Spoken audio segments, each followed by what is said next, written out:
In ReZero, currently, the biggest battle is currently happening in ReZero history, namely the battle between Reinhard van Astria, the Sword Saint, and Volcanica, the Divine Dragon. Now, many of you watching this video are thinking, wait, what? When did this actually happen? I don't see a web novel video, I don't see a chapter summary. However, unfortunately, you won't be able to learn this information from a web novel chapter summary because it's not in the web novel. This is actually taking place currently in the side stories. So what this video is going to be is sort of summarizing the events which lead up to the fight between Reinhard and Volcanica. Of course, with Reinhard being involved, that also means Felt is involved. And for those that remember, Arc 9 is most likely going to be a Felt arc, so all of these side stories are actually leading into Arc 9 of ReZero, so that's the reason why you should really listen to this and read the material, or at least listen to my summary.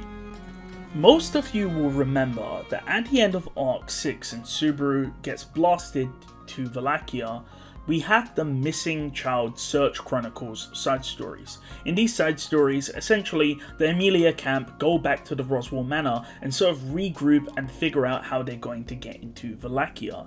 Now, one of the funniest segments in these side stories is where Julius says that he can help Meili go to the Knights of the Kingdom of Lagunica and sort of give her a word of recommendation so she can essentially absolve herself of her crimes and help the people of Lagunica make their way into the Pleiades watchtower because of her divine protection. And I commented that that was really funny because Julius's name has been eaten, so no one can actually remember who he is, so he can't give any recommendations, so I have no clue what he's talking about.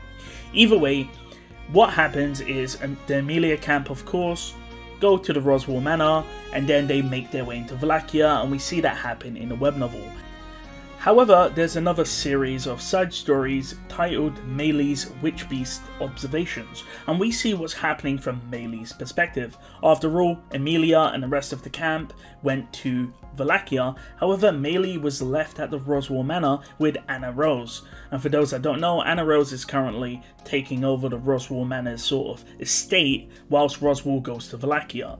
And Anna Rose has a plan which Roswell entrusted her with. This plan is very simple. Clind, of course the butler with teleportation powers and some unknown authority, teleports both Anna Rose and Meili into the royal palace of Lagunica, where they're very quickly caught by Marcos, the captain of the Knights. However, Anna Rose reveals who she is, and therefore she gets an audience with the Council of Wise Men, the Sages. Meili and Anna Rose approach the Council of Wise Men, and they essentially wonder why Anna Rose is present. However, Anna Rose has a proposal, stating that with Meili's help, they can get to the Pleiades watchtower with Meili's unique power to control and tame the witch beasts. Of course, the Council of Wise Men are a bit shocked about this, and Miklitov, the guy with the long beard that we see in the anime, questions Meili, and Meili confirms that she can essentially control the witch beasts. And Miklitov doesn't believe that Meili is lying because he can see it in her eyes. However, he still needs to test it, and he says that he has the perfect person for it, and out comes Reinhard van Astria. With Reinhard's appearance, Shola, who's of course in Meili's hair, jumped out, which stunned everyone in the room, and Shola was trying to essentially attack Reinhard. Reinhard asks Meili how she can control the witch beast and tame it. However, Meili's extremely nervous because she can sense sort of Reinhard, and she determines that Reinhard is a monster. She starts clamming up and can't really speak.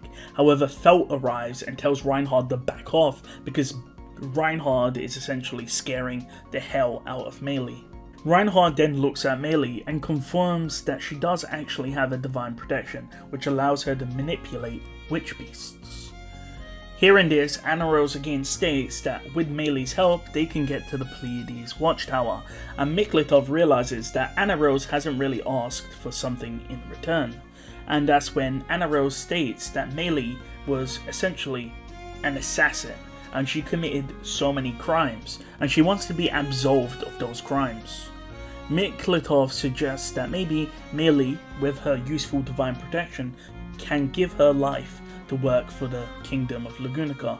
However, Emilia turns it down, stating that she wants to use her life for something else.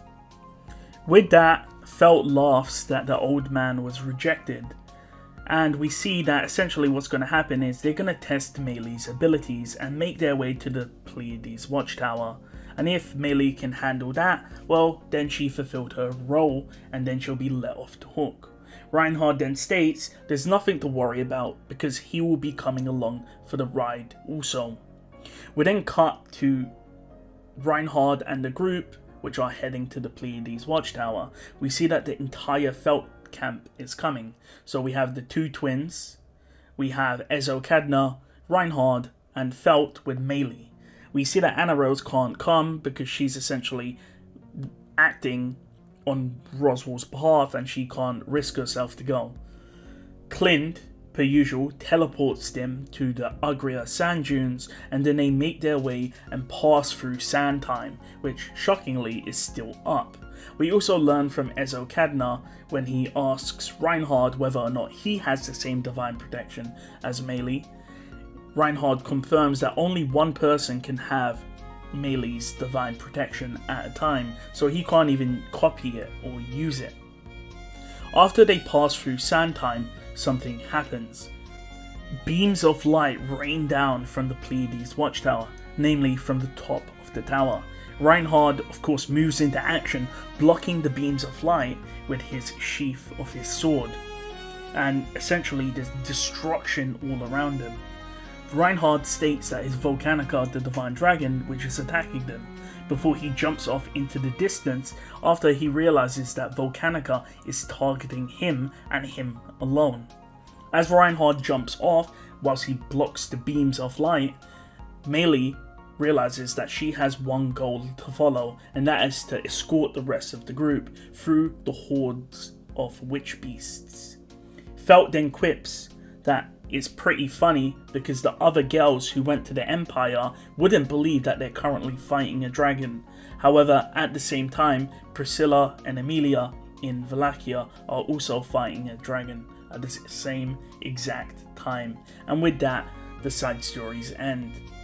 So this is, of course, what's currently happening in the side stories, with Reinhard about to have a massive battle with Volcanica, and Reinhard will most likely subdue Volcanica, who's on top of the watchtower, just auto-aiming Reinhard at the moment. And Emilia thinks that maybe it's because Emilia didn't set up proper rules on who Volcanica should attack.